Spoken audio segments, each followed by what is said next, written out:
हे पहा, 1-2 पाण्याने बाजरी धुवून ठेवली, 1 तास पाण्यात ठेवली होती आणि आता ही मी सुकायला ठेवली. आणि आता पुढची तयारी करू बाजरी सुकेपर्यंत. एक कांदा चिरून घेतला आहे मोठा, म्हणजे मी छोटे कापले, पण एक मोठा कांदा तुम्ही चिरून घ्या. खोबरं माझ्याकडे भाजलेलंच असतं, आलं, लसूण आणि कोथिंबीर याचं कांदा तळून याचं वाटण वाटून घेऊ. कांदा आपला तळून झालेला आहे, आता मी वाटण वाटून घेते. वाटण तयार आहे.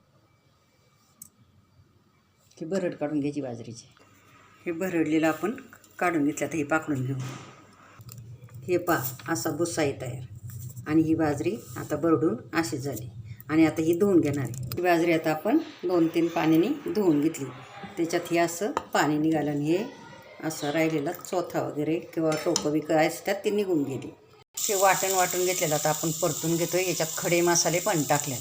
हे पहा, आता मसाला परतून, बाजरी परतून, वरतून गरम पाणी टाकून आता मी उकळायला ठेवलेली.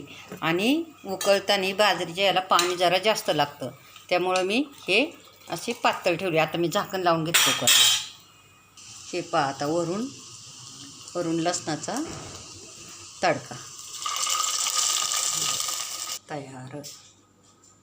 या जेवायला.